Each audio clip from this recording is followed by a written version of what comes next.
Come, Ray. The one constant through all the years, Ray, has been baseball. Little roller up along first. Behind the bag. It gets through Buckner. Here comes Knight, and the Mets win. Now the 2-1. Line drive to the base hit. Justice has scored a tying run. Green to the plate. And he is safe. Safe at the plate. The Braves go to the World Series. Have reserved seats somewhere along one of the baselines that sat when they were children and cheered their heroes. Gibson swings and a fly ball to deep right field. This is going to be a home run. Unbelievable! A 3-run home run for Bucky Dent. The Yankees now lead by a score of 3-2. Ladies and gentlemen, Mazeroski has hit a 1-0 pitch over the left field fence at Forbes Field to win the 1960 World Series. They'll arrive at your door as innocent as children, longing for the past. The Pope arrived at Yankee Stadium. As one enthusiastic announcer put it, he is standing on second base. Reggie Jackson. Long drive right field. It is goodbye. Big World Series for Reggie. The Blue Jays are World Series champions as Joe Carter hits a 3-run home run. Back and throw. There's a left back. It's going to be, I believe, the Giants from the Pellets. The Giants from the Pellets. The Giants from the Pellets. The 0-1 pitch. A liner off Nagy's glove into center field. The Florida Marlins have won the World Series. The memories will be so thick that I can brush them with my faces. The 1-0 delivery to Fisk. He swings long drive left field. If it stays fair, it's gone. Home run. The Red Sox win. And the series is... Lolich fires. Ball is hit high in the air. This should be the series. Freehand waving everybody away in foul territory. Detroit wins. Here's the pitch to Willie.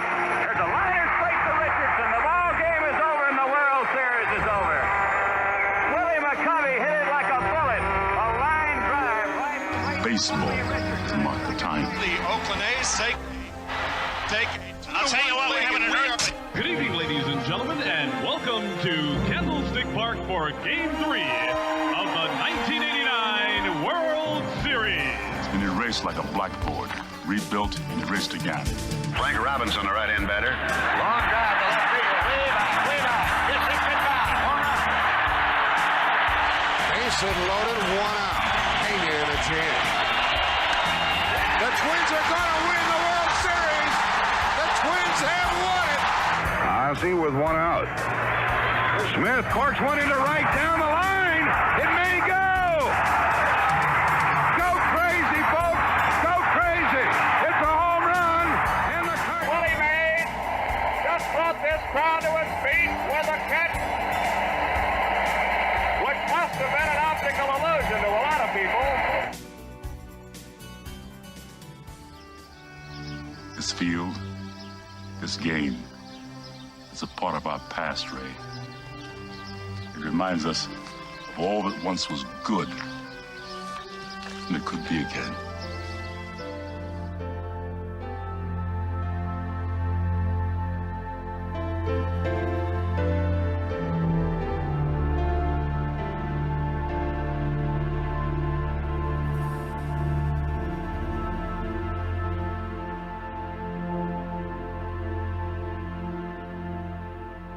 Broadcasted live.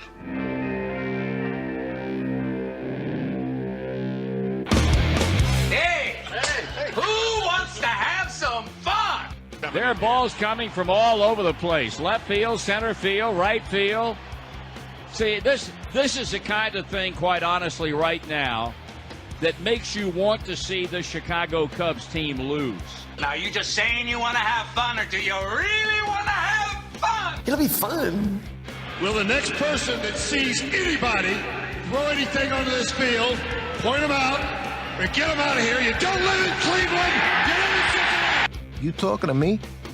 You talking to me? That is the farthest thing in the universe from the truth. Hello, everyone, live. It's the Dan Scott Show. And right there is your host, Dan Scott.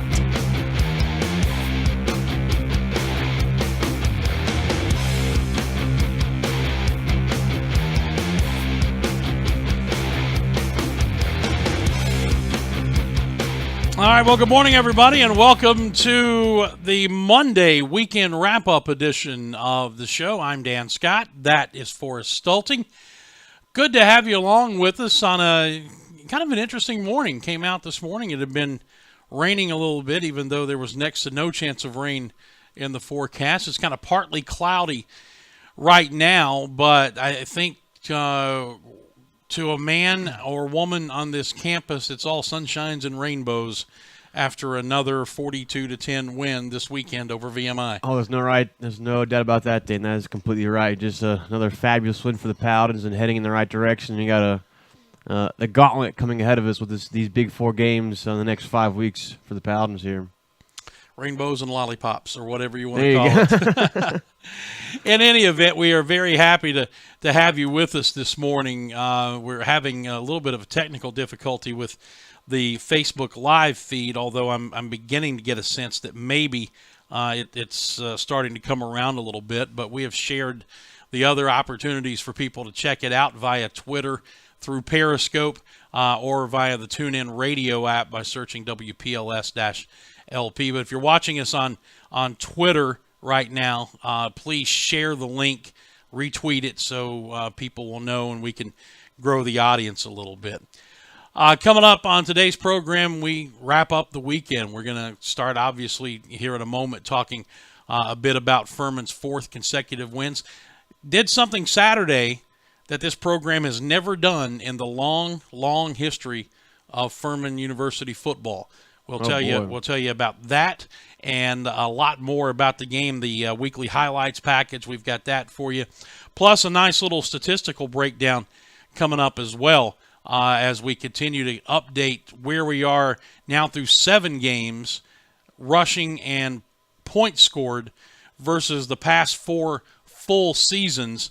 And as startling as the numbers were last week, they are even more so now that we have another game under our belts. So we'll do that and much more. However, we start, as always, by taking a look at what's going on here on campus or what transpired over the weekend. Yes, sir. So this past weekend there were a slew of games going all across campus. The women's soccer team, they had another undefeated weekend.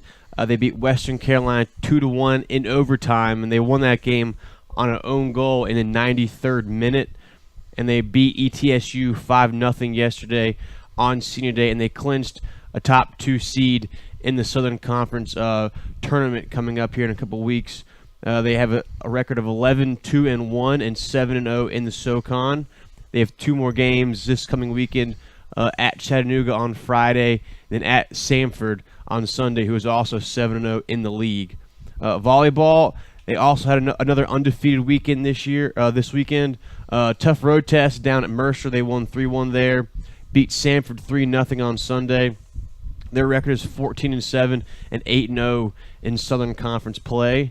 The cross country, in the Wisconsin Invitational, the men finished 5th and the women finished 6th in that event. Some of the top teams in all the country were competing at this event. So it was a good showing for the Paladins. On the men's side, Josh Brickle finished 13th. And on the women, Allie Buchowski finished 6th. So a really good finish for them. And also, they competed at the Vert Cross Invitational in High Point. The men won that one, and the women finished 4th. Ryan Adams finished 2nd for the men in that event. And Jennifer Stevenson finished 4th. Emily Lane finished 6th. And Jacqueline Crow finished 8th for the Paladins at that event. The men's soccer program, they beat VMI 5-0 on Saturday. They have a record of 8-4-2 overall and 2-2-2 in SoCon play. Deuces wild. Deuces are wild. Stacks original. And the women, did you mention the women a minute ago? Soccer team? Yeah. Oh, yeah, that was the first thing I mentioned. I thought you did. Yep. Well, the Facebook Live feed is up, and I was making sure that people were getting that information out. So, just trying to multitask. You're basically doing what most people do, and that's not pay attention to you. Join the club. Yeah, huh? What? Good stuff. We always try to do what's going on around campus first for our Furman fans before we start branching out into some other things. But when we come back, obviously we're going to spend quite a bit of time talking about Furman football, the fourth consecutive win. And as I said, did something Saturday that this program in the long history of Furman football has never done. So we'll talk about that among other things. Got trivia to do. Yeah. Trivia to do, and then we'll take a break and come back and get into our Furman stuff. All right. The topic is Furman football. Furman first played Mercer in 1914, then stopped playing them until the Bears joined the Southern Conference in 2014. How long was the layoff between the two schools since they last played? When they last played each other back in the day, and then when they played each other again when they first joined the SoCon in 2014. Well, the way you phrased the question, then all people would have to do would be to do the math. But no, I said they first played each other. Yeah. But there were games in between there. Okay. All right, Yeah. that's what I wanted to clarification. Yeah. There were games after 1914. Yeah. I mean, when they first played each other, so that's just the beginning of the timeline, Okay. and so I'm leaving. Yeah, it's ambiguous. Okay, or amphibious. And there you go. I like one that. of the two. So what you're looking for is basically whenever that last time was Yeah. prior to 2014, how long was the gap? All right, good stuff. You leave your guesses in the comments section of Facebook Live or in Twitter/Periscope, and we will see who gets it right at the end of the program. As always, show brought to you by our friends at the Atlanta Bread Company. Had breakfast there again this morning, and as usual, I know it sounds like a broken record, but it's just true. The food was fantastic. The people were even better. Highly suggest that you stop by and see them. Would encourage you to do so. For the food, for the service, and also to thank them for their continued sponsorship of this show. It's very, very important that they get that kind of feedback. So please, when you go see them, do that for us. And don't forget that this time of year, going through Thanksgiving, is the specialty sandwich, the turkey cranberry sandwich with the cranberries baked right into the bread. It's a very unique twist on the turkey sandwich, and one that's very, very popular this time of year. This, of course, the Atlanta Bread Company brings the show to you on a daily basis, and in this next commercial set, you'll hear a little bit more about them. This is the Dan Scott Show. We will return in just a moment. Looking for a good lunch spot in the Travelers Rest area? The Cafe at Williams Hardware is your place. Williams Hardware has food for the whole family, from their famous Reuben to the barbecue chicken quesadilla and their daily lunch specials, which includes the award-winning BLT unpimento cheese with pepper jelly, served Tuesday to Thursday. Williams Hardware also serves breakfast on Saturdays from 8 to 11, perfect before Furman home game. And don't forget their gift shop, which offers items for anyone on your list.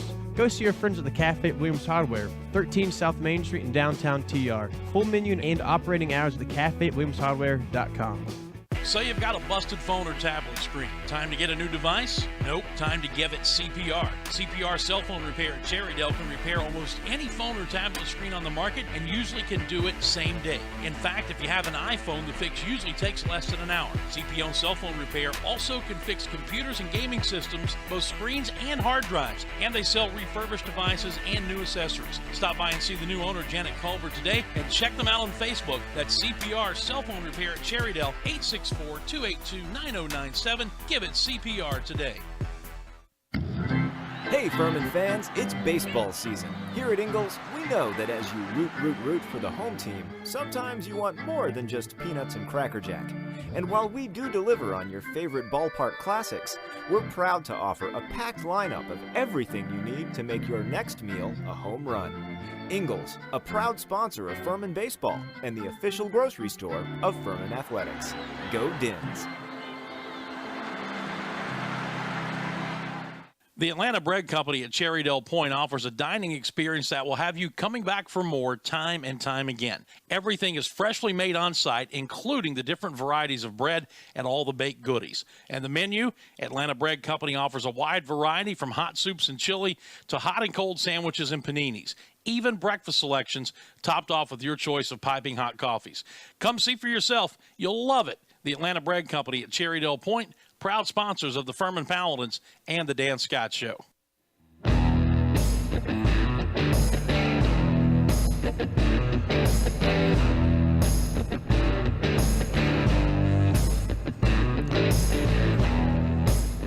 All right, welcome back to the show. Dan Scott, Forrest Stulting.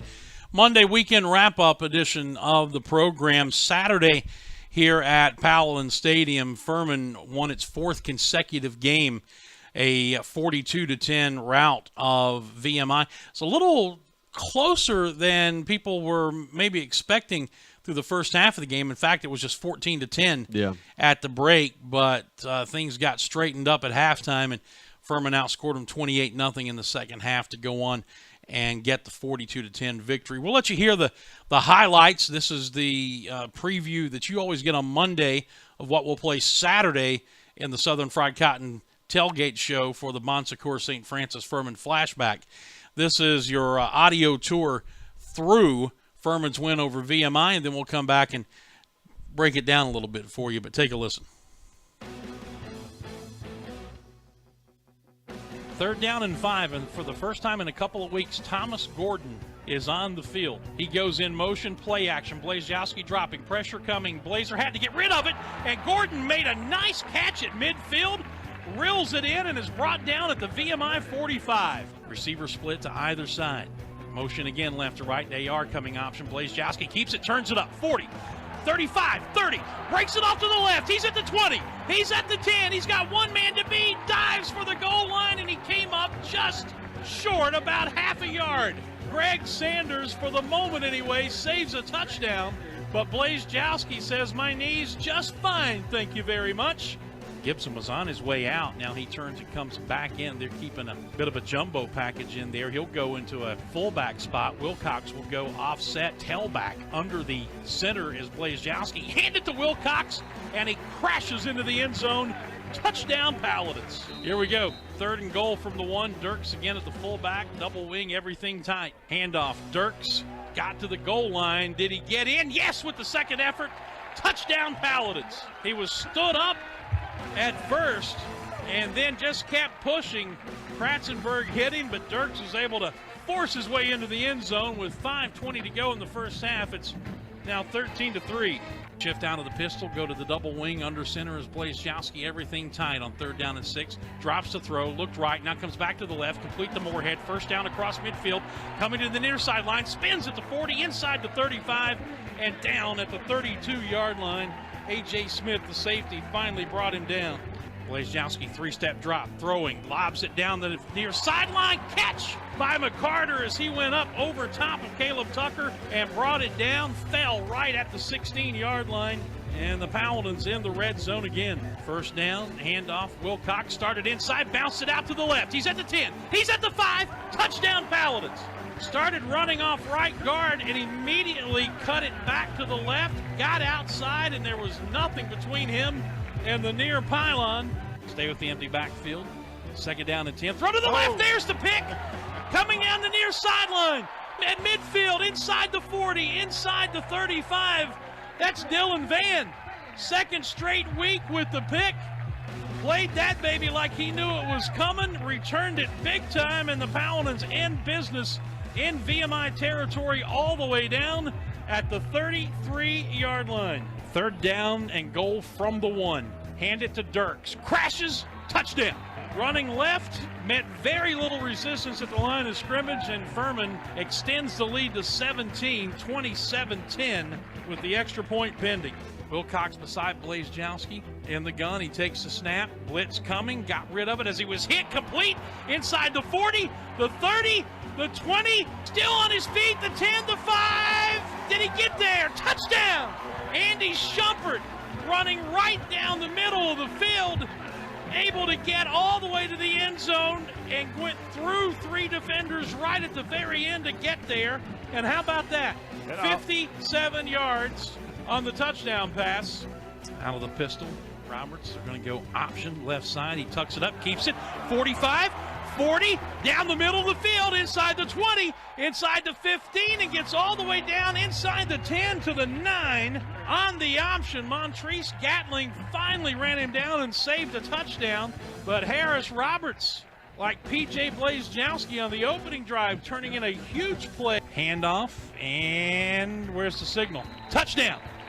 Rich Gibson from the right side got in, and it's 41-10.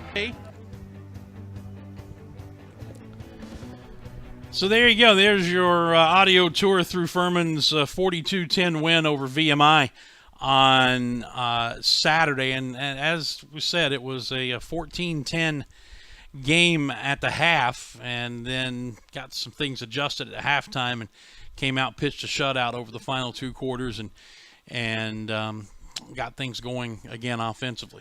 Yeah, it was definitely pretty lackadaisical on the offensive side of the football in that first half, but glad to see the offense kind of explode in the second half. That big play by Andy Shumpert down the left side of the field to get that long 57-yard touchdown pass was really good to see. And that's a 6th straight week where PJ's had a completion of at least 57 yards in a game. So that's pretty impressive stuff there. But something I thought was really cool to see was during the post-game interview with Hunter Reed, the esteemed Hunter Reed, one of his quotes that he said that I was not going to let the team fall into mediocrity. And I think that is just a testament to the true colors of this coaching staff there, that they weren't going to let them just roll over and just barely get by VMI. They were going to make sure they pounded them as they should. Yeah, he said that on his coach's show last night, did Clay Hendricks. He said he thought they were very mediocre in the first half. And you know, there were some things that played into that. He put quite a bit of it on P.J. Blazejowski, but on the other hand, Blazejowski did not practice, as it turns out, until Wednesday, as they were being careful and continuing to rehab and strengthen that left knee. He played with a brace yesterday, and so that had maybe a little bit to do with it. They were still without 2 of their tailbacks, Devin Wynn, who rolled an ankle, and Tristan Luke still out with a hamstring. And then I don't know if you noticed or not, but in the second half, as all of that was going on, Darius Moorhead did not play due to something they don't think is going to keep him out an extended period of time. And in fact, they think he'll be back this week. But they held him out of the second half.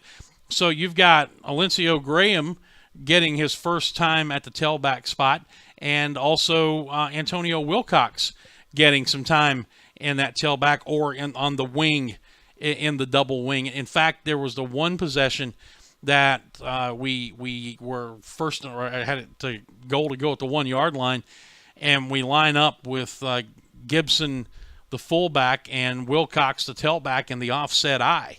And we haven't seen the I formation much, if at all, out of this team this year. So that's kind of where things are from an injury standpoint. The good news is Thomas Gordon was back. They played him sparingly. He only played, I think, 11 plays. So they're trying to work him back in. Bo Layton was back on the offensive line, and kind of the same thing. He played just a handful, maybe 15 plays or so, to kind of get him reacclimated. This coming week, if all goes well, they expect to get Quandarius Weems and DeMarcus Clay back at the cornerback spots, and he said A.K. Olasanya at linebacker to provide depth. He's obviously not going to start over the 2 rookies now, and obviously he hasn't practiced in a couple of weeks or more than that, and he's got to work his way back in, but that'll provide some more depth at that linebacker spot. So we've spent a good chunk of time here with players getting hurt and seemingly having it gang up at specific positions, and losing, I think, 3 cornerbacks, losing 3 linebackers, losing 3 running backs, not spreading it out, so to speak, and now starting to get some of those guys back at what you'd say is just the right time with 4 pretty significant games left. No doubt, Dan. I mean, this is going to be the biggest 4 games of the season right here. It's going to determine if we're going to make the playoffs or just have another year sitting at home and watching the playoffs on TV, essentially. So, especially with this Mercer game coming up, they have a pretty good offense and a pretty good quarterback. So it's going to be important to have some depth, not only at the linebacker position, but especially in the secondary. Yeah, well, we'll talk more about Mercer, obviously, as the week goes on, but they've really been hanging their hat this year on their defense, and they've been really, really good at creating turnovers.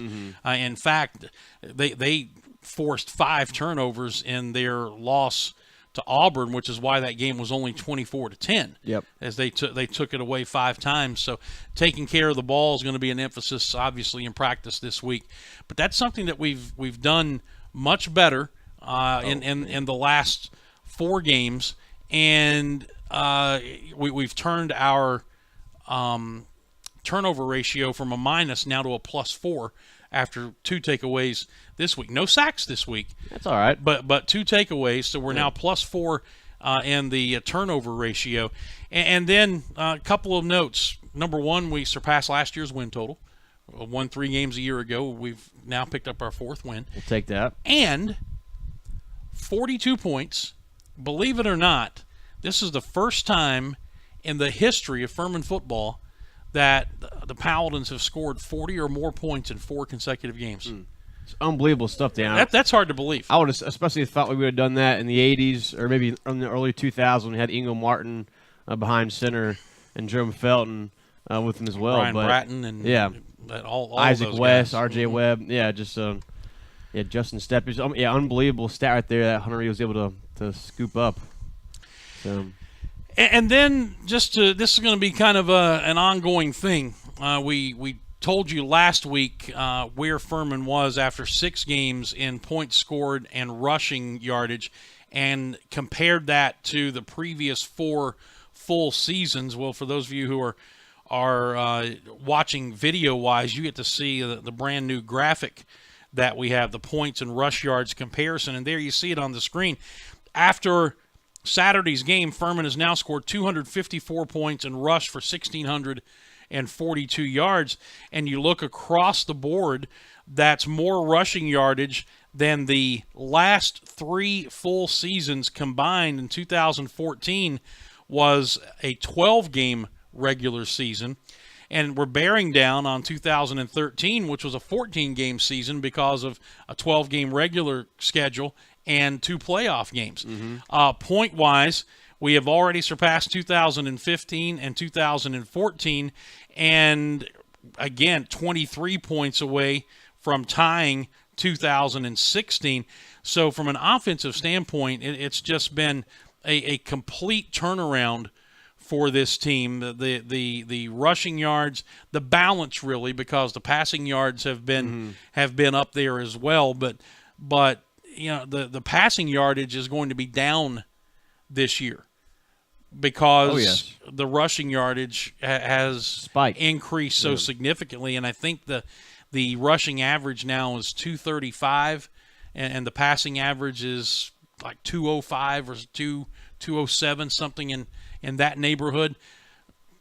That's a great balance, and that's hard for teams to defend. Oh, absolutely, especially when you establish the run up the middle, which has been Furman's strength all year long. When you can do that, that opens up an array of things you can do offensively, not only with the run outside, but with the pass over the middle and down the field like we've seen all year long. So it all starts up front with Wilcox and Dirks for our offense to be able to penetrate and average about 4 to 6 yards a carry on those dive plays up the middle. Well, and that's one of the things David Cobb keeps harping on. Not only is our offensive line playing so much better, but the backs are hitting the holes with a sense of urgency. Yep. And combined, it's making a tremendous difference. And to me, I think the thing that's most impressive, go back to the Chattanooga game the previous week and even other games, teams that you look and say it's going to be hard to run the ball straight at them, hard to run it up the middle, and we've been able to run it up the middle on pretty much everybody. So the beat continues to roll on. We're starting to get some players back for these final 4 games. And again, just encourage folks to come out this Saturday. It's the next to last time we'll be at Paladin Stadium this year, unless we're fortunate enough to make the playoffs and host a playoff game. But the bottom line is that the chances to watch this team at home are dwindling. To that end, before we take a break, Dwight Covington on Clay's show yesterday dropped a little nugget that if you go to FurmanPaladins.com and to the ticketing area, you can take advantage of the family 4-pack. Oh, beautiful. 4 tickets, 4 drinks, 4 popcorns, and either 4 hot dogs or 4 pulled pork barbecue sandwiches for $108. It's not a bad deal right there. And all you have to do is when you're checking out in the place for the code, put the number 4 in the word pack, 4-pack, and you'll get that discounted price. 4 tickets, 4 sodas, 4 popcorns, and either 4 hot dogs or 4 barbecue sandwiches for $108. I'll take it. Yeah, not bad. That's the family 4-pack, and you can check it out at FurmanPaladins.com. All right, as we go to break, we'll come back. We'll get into Forest 3 Things, which will include some more college football this week. We get a chance to talk about our picks. Oh, yes. Get a chance to talk some Major League Baseball playoffs and a lot more. Quick reminder about CPR Cell Phone Repair. They're right here in Cherrydale Plaza, just down from campus. You have a cracked phone screen, especially an iPhone, and you need it done in a hurry. Well, they can get those done in about an hour. In fact, they got mine done in right around 30 minutes. They do all kinds of phones, tablets. They can do gaming systems, computers, and not only fix the screens on those, but also replace the hard drives if necessary. They sell refurbished phones and tablets, sell brand new accessories for phones and tablets. Janet Culver is the new owner, and she would love for you to stop by. So would we, and tell them that you heard about them here on the program. Again, that's very, very important. 864-282-9097 for CPR Cell Phone Repair. All right, Force 3 Things coming up on the other side. This is the Dan Scott Show for a Monday, and we'll be back in just a moment. Stuck in a state of falling behind? Struggling to keep up with your kids, finances, insurance? Then let State Farm agent Steve Borkland in Traveler's Rest help you simplify and get to a better state. Because with Steve handling your auto, home, and life insurance, you'll have more time for everything else. More money, too, because adding State Farm policies could mean earning discounts worth up to 40%. That's money Steve can help you put towards a college savings plan. Call State Farm agent Steve Borkland today and get to a better state with State Farm.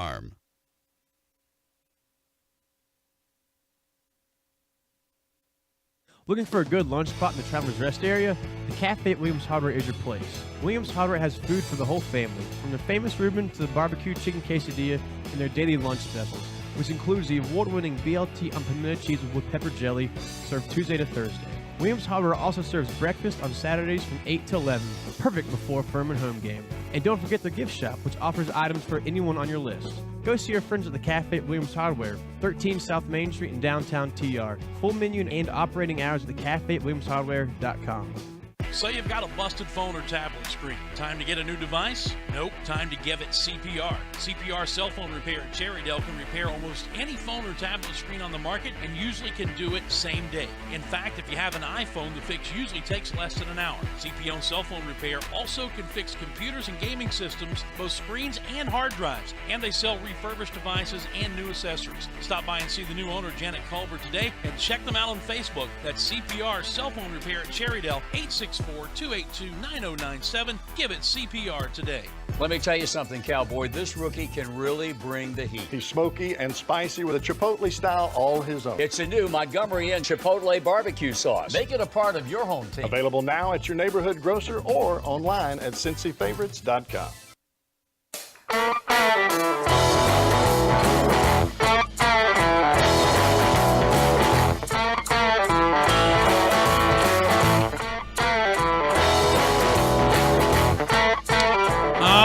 It is 10:33, and we are in the midst of our Monday weekend wrap-up edition of the program. Dan Scott and Forrest Stulting here. Quick reminder about Hall's Chop House, located downtown Greenville, the Greenville Steakhouse. Only Allen Brothers Prime Steak, so you know you're getting the top quality cut of meat. They are open 7 nights a week for and Sunday and all day on Sunday for brunch through dinner, and they have live music every night, and also with brunch and outdoor patio for your enjoyment. And they can do all kinds of meetings, breakfast, lunch, brunch, dinner, and plenty of meeting space to do it. Bottom line is fantastic menu, great steaks, wonderful people, and a convenient location downtown. That's Hall's Chop House, the Greenville Steakhouse. Tell them you heard about them right here on the show. All right. It's Monday. It's Monday. Got to shake things up a little bit. Oh, yes, you do, Dan. What do we got? How, he said, did we do on our picks? I know of one game I got that you didn't get. That is very true, Dan. We'll start with that one. LSU, they sneaked by the Auburn Tigers 27-23. Auburn blew a 20-0 lead in that game. I know you were watching that game pretty closely, so why don't you tell the fine folks at home what transpired late? Wasn't really watching it closely, so to speak, until I got home from here, and we had been doing scoreboard updates, and I think the last score I saw was like 23-7 or something like that, and then it's 23-14. Well, I get home and just get settled in after our game. I'm got the dogs walked. I'm a bachelor this past weekend because my wife was on a retreat with some other women from our church. So I got my bachelor stuff all ready to go, got the wings ready to go on and all that stuff. And I settle down in the chair for a little while, and I flip it over, and LSU has just returned a punt for a touchdown to make it 23-21. Oh, man. Just got interesting. And I'm like, all right, let's hang with this for a little while. So I watched the rest of it, and it was really cool to watch what's happened with LSU since they lost to Troy 2 weeks ago. And these people were ready to just write them off. Yeah, to write Ed Orgeron off. Sure, yeah. Right there. One of the funniest things I saw after the game was over was someone tweeted that obviously what happened was Ed Orgeron fired himself at halftime and then rehired himself as the interim head coach because as the interim coach last year is when he did so well, there you go. Which is what got him the job this year. But one of the funniest moments of the entire game, and you have to understand the history of this, as successful as Les Miles was, Les Miles had issues every year, seemingly in more than one game, multiple games, with clock management, whether it was at the end of halftime or whether it was at the end of a game. So it's still 23-21 inside of 3 minutes to go, and it's fourth down. They have to kick a field goal, and the play had something had caused him to get the field goal unit out there a little late. So Orgeron lets the official know he wants to call a timeout, but he doesn't want to call it right then because he wants to run as much time off the clock as possible, because if they take the lead here, they don't want to give Auburn extra seconds. Yep. So he's standing there beside the official, and it's going down, 5 seconds, 4 seconds, 3 seconds, 2 seconds, and at 1 second he signals for the timeout. Timeout is called, and the fans erupted in applause for clock. They were cheering good clock management from Ed Orgeron. That's something you won't see with Les Miles. It was hilarious. That's a turn of events for and then they kicked the field goal, took the lead, and ended up kicking another field goal to go up 27-23, and of course that was the final score. So it's just amazing how quickly things can turn. 2 weeks ago, bottoming out by losing to Troy, and then coming back winning at Florida last week, beating Auburn at home this week. And the last thing I'll say about this game, on Thursday when we made the picks, I said that there was no reason to pick LSU, which is why I was picking LSU. And for the most part, that's true. However, there was one actually pretty good reason to pick LSU that I overlooked. Shocked by this fact. Auburn hasn't won at LSU since 1999. Oh, man. So that streak continued this week. So I know, if nothing else, I got that one right and you got that one wrong. Now, I don't know about the rest of the schedule. To me, it sounded like you watched that game pretty closely just by the description you just gave, too. Well, yeah, from basically, I watched the fourth quarter. Yeah. Which is what I did. I watched the fourth quarter. The next game, Texas versus Oklahoma.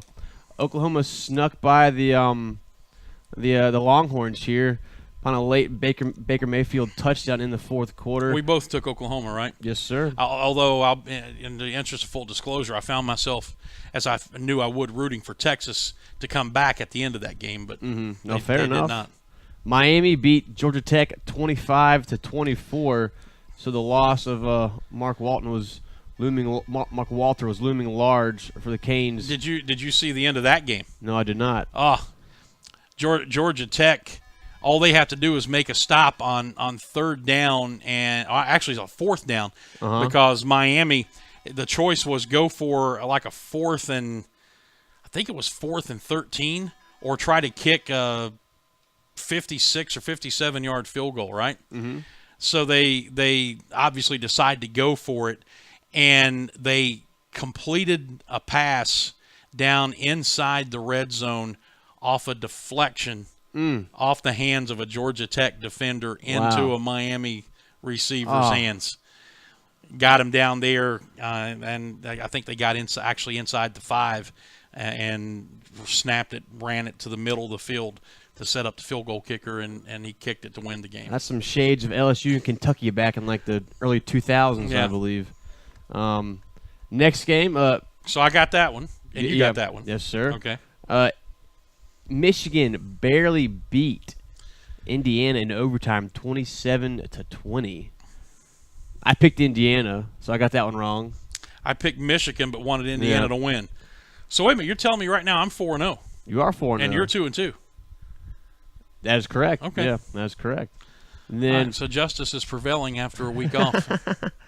TCU beat Kansas State 26-6.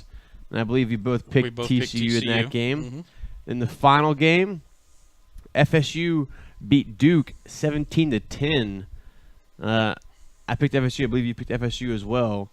So, Dan, you finished the week 6-0. Undefeated. How about that? Is that a first? Might be. I know I had a 5-1 a couple of weeks ago. There you go. So, not bad. Great week right there, I'd say, for sure. But overall, this was a upset-heavy weekend in college football. Clemson lost 27-24. And that Clemson defense, man, they were not as good as they usually are. They gave up a ton of passing yards, 278 in the air to Syracuse and 162 on the ground. So their defensive front was just not getting it done in that game. Well, it wasn't so much. I watched that game start to finish, and there are two things here. The Syracuse's quarterback is as mobile as all get out, and he did cause them some problems.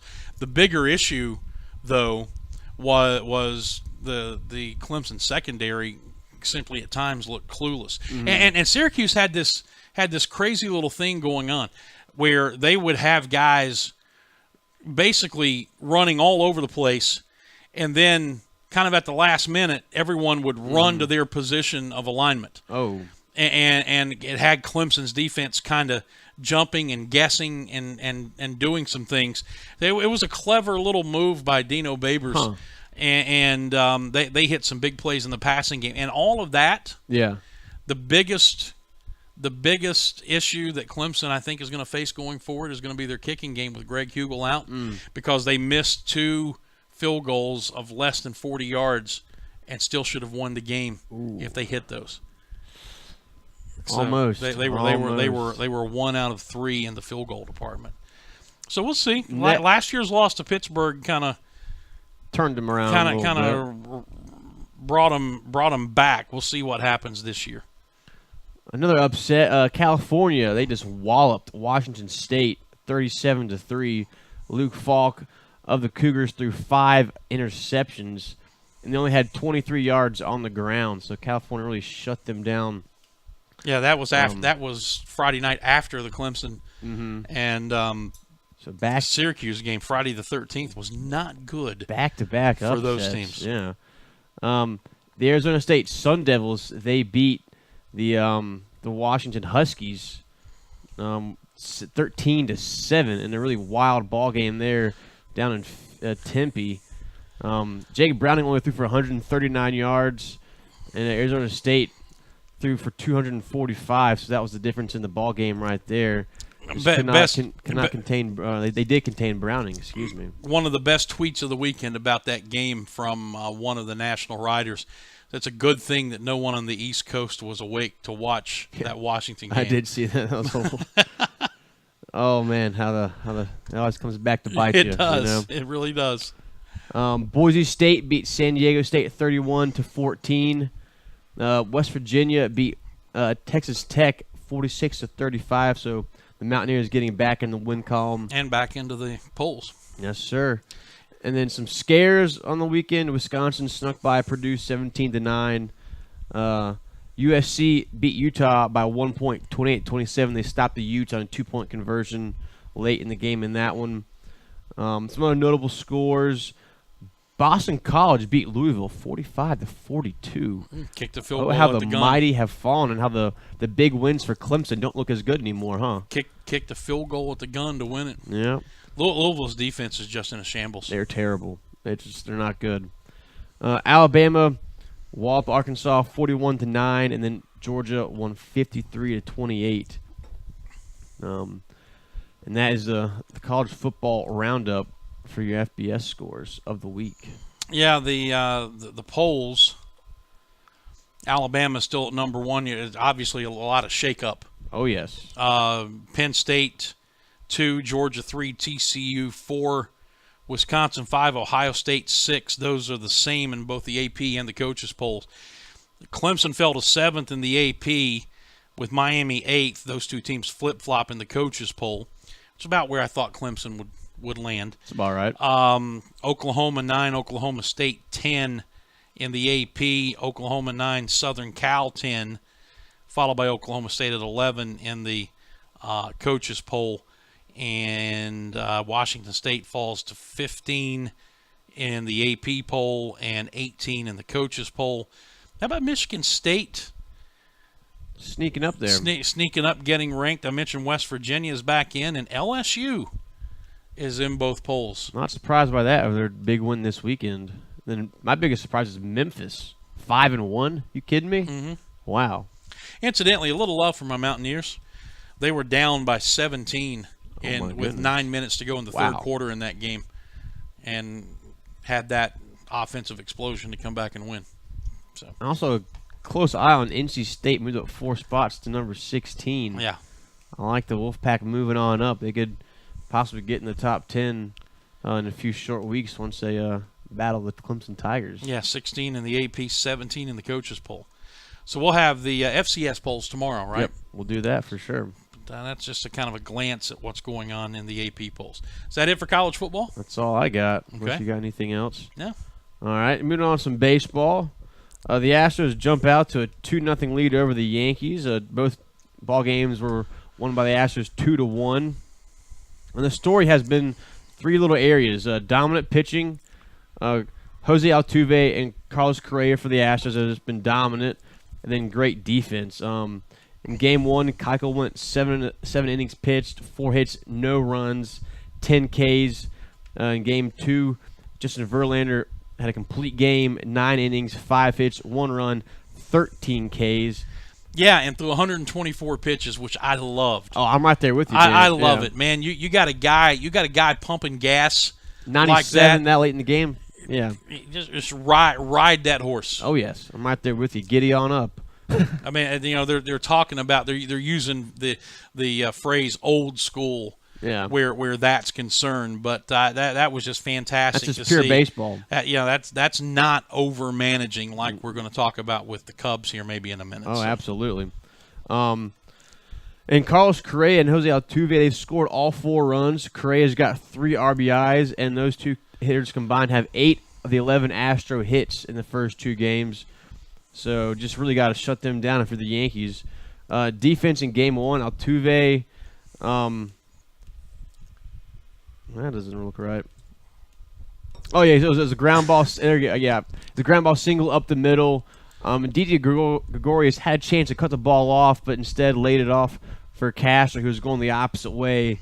And that's Didi Gregorius has got to cut that ball off, and that was the deciding run in the game right there in Game 1. So not good there. And then a couple of outfield assists in Game 1. They threw out Greg Bird from left field to home plate. So you just got to be a little better on the base pass. Greg Bird he did not get a very good jump on his 3-2 pitch with 2 outs. He was kind of lollygagging around off the bag right there. But just great, unbelievable throw by Marlon Gonzalez on that throw. And then on game 2, It's almost like in that game too. It's almost mirror images of each other on both sides of the ball. So you have a long fly ball by Chase Headley by the Yankees, caught by Josh Reddick at the wall.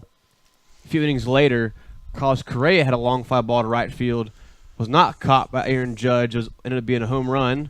And then a few innings later, you have Brett Gardner hit a ball into the corner. He was thrown out at third. And then obviously in the last play of the game, you had a double by Carlos Correa, and they were unable to make the throw home. So really just shows you that how big defense is highlighted in these games and how just one or two plays can be the difference. That and then base running. I don't know if you kind of caught some of the discussion about the Correa double that scored Altuve with the winning run, but the pop-up slide he did at second base and how it altered the throw by the relay guy. Some people are saying that he did it instinctively and intentionally. Others are saying that it wasn't intentional. It's just something that he's been doing that since about 2014 because he got injured. Yeah, making a slide when he was in Double-A. But regardless of whether it was intentional or not, it ended up affecting the play a bit because it caused the relay throw to be altered and short hop. And I think it was Brett Harker who took a snapshot of the ball as it hit the ground on the hop to the plate, and Altuve is not in the screen anywhere. He's probably 15 feet away. He was 25 feet away. Yeah, or whatever it was. And if the ball's caught, then he's out, and it's still a 1-1 game. But it was a short hop. Catcher couldn't handle it, and Altuve scored, and the Astros are up 2-0. Yeah, and just both these games come down to 3 throws overall. The throw to get Gardner out, the throw to get Bird out, and the throw to not get Altuve out is the difference in the ball game or the difference in the series so far, where it could be either 1-1 or possibly even 2-0 the opposite way. So it just goes to show that fundamentals like that, you got to be sure to make good throws late in the game. And isn't it funny when we get to the postseason? In all season long, it's home runs and exit velocity and trajectory and all of those things that everybody likes to spend so much time talking about. And you get to the postseason, and it comes down to the little things. It comes down to who can catch it, who can throw it, and who can hit it when it matters the most. And I do think that is the same for the regular season, but those aren't just as heightened as they are in the playoffs. That makes sense. They are the little things are things that, by and large, are not talked about in the regular season. Absolutely right. Yeah, that's what I'm saying. They're heightened in the playoffs but they do go.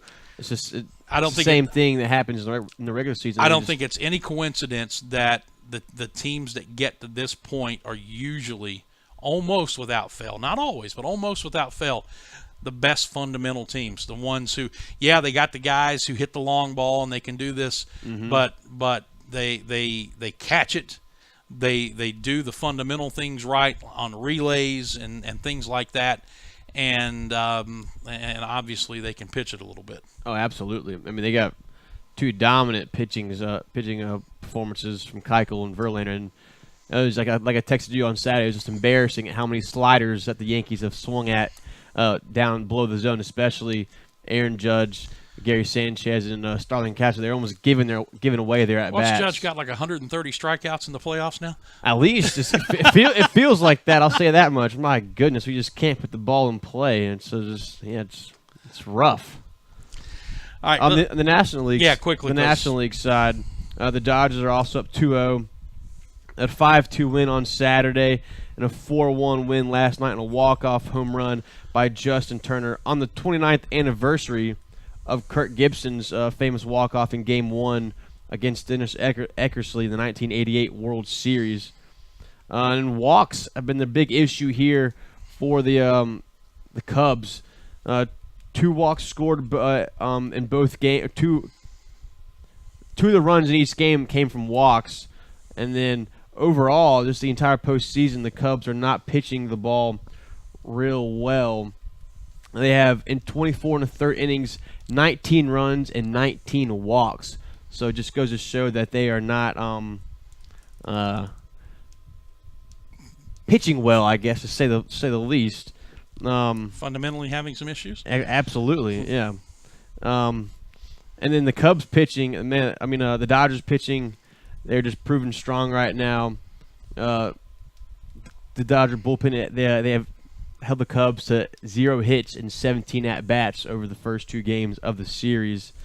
But last night, the big news was that John Lackey came in to pitch in that 9th inning instead of Wade Davis, especially coming up against the daunting 3-4-5 of the Dodgers lineup. Mm-hmm. And he got pretty big Joe Madden got some pretty big scrutiny for that move last night. Did I read this morning that John Lackey had never pitched on back-to-back days? That is correct. In his entire career. That is correct. And Madden's explanation yesterday was why he was asked why he didn't pitch Wade Davis, and he said we needed Davis for the save. So he only had 1 inning in him, is what he said. Yeah. Well, I mean, it might have wanted to use him to extend the game and take the chances. Yeah, especially when you're facing Kenley Jansen, you really got to extend the game as long as you can, and maybe hope for him to come out after the 2 innings he pitched. And I know it's sacrilegious to criticize the guy who helped invent the game of baseball. He and Tony La Russa. I don't know if you know that they invented baseball, but that was and managers are going to get second guessed, but that was a pretty bad decision. You mentioned Justin Turner's home run was on the anniversary. Oh yeah. And it's funny how baseball seemingly more than any other sport provides opportunities like this, but this just for those who haven't heard it in a while. Oh yeah. I think this is the great Vin Scully with Kirk Gibson's home run 29 years ago yesterday. The game right now is at the plate. High fly ball into right field. She is gone.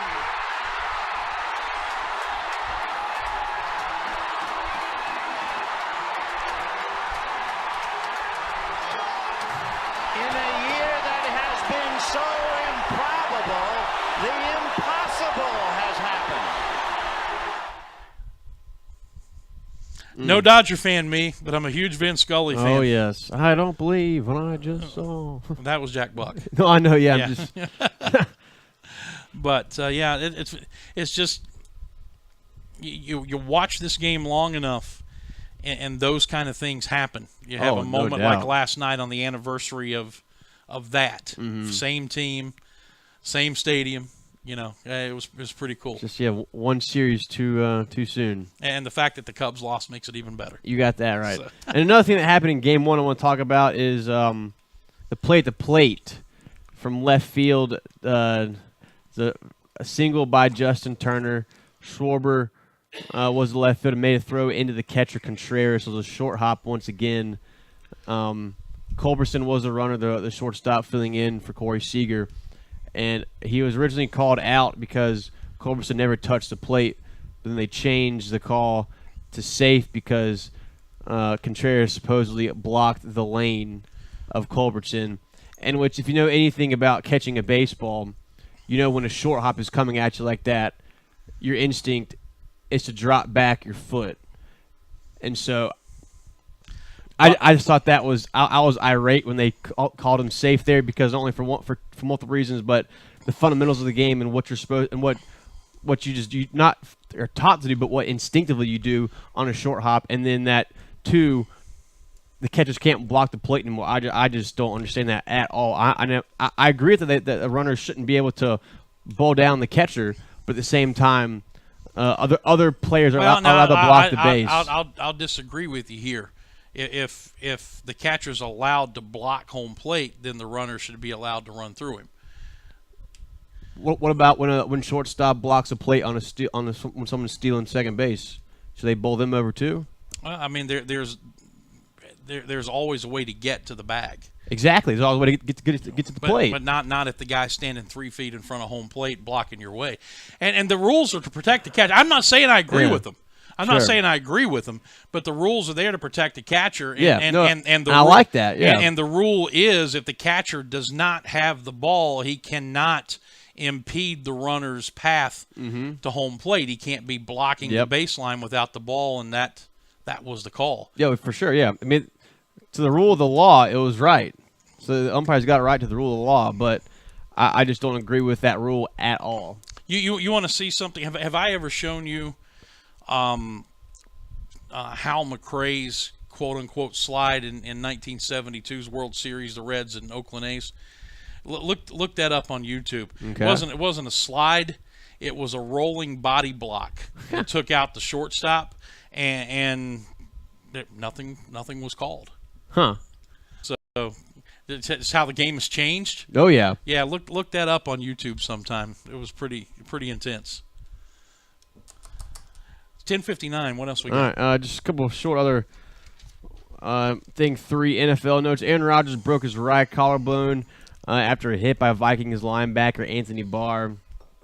He's expected to miss the rest of the regular season. Brett Hundley has replaced Rodgers in that game, and Mike McCarthy, the Packers head coach, said he will be the quarterback moving forward. So it looks like the Packers season just went down the drain. It's a pretty dramatic downturn, to be sure. Yeah, with this this loss of Aaron Rodgers. And another note, Colin Kaepernick has filed a grievance against the NFL and he's not being represented by the NFLPA, but Mark Garagos, and he says that the owners have colluded to deprive Mr. Kaepernick of employment rights in retaliation for Mr. Kaepernick's leadership and advocacy for equality and social justice, and is bringing awareness to peculiar institutions still undermining racial equality in the United States. So take that for what you will. Yeah, alleging collusion.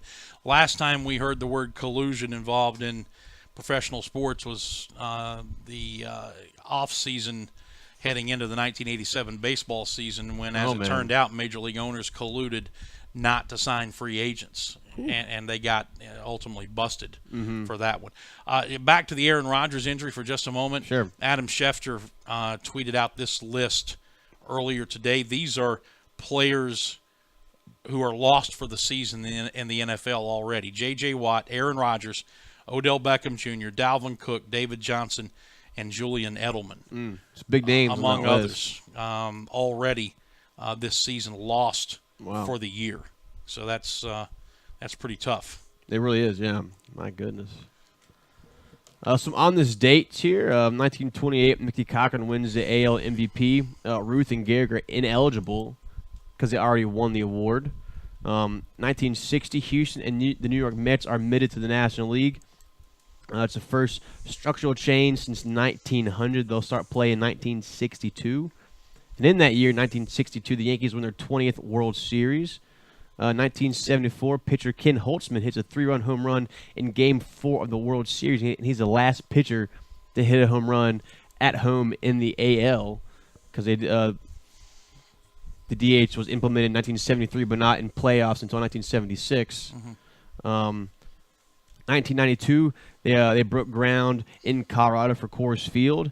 And in 2003, Aaron Boone hit his 11th inning home run against Tim Wakefield to beat the Red Sox 6-5 in Game 7. Sent the Yankees to the World Series. He did, yeah. Yep. And then 2005, the White Sox have 4 straight complete games, and that's the first time since 1956 when the Yankees did it. In the playoffs? Yeah, yep. Good stuff. Trivia answer. All right. Question is, Furman first played Mercer in 1914 and then played them a number of times after that, but then stopped playing them until the Bears joined the SoCon in 2014. How long was the layoff between the two schools? And somehow someone got this miraculously right.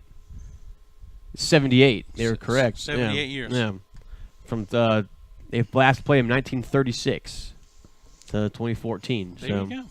Good stuff by, I believe it was Mark right there. I think you're correct. So, Mark, thank you for playing along. Yeah. No prizes, but thank you for playing along.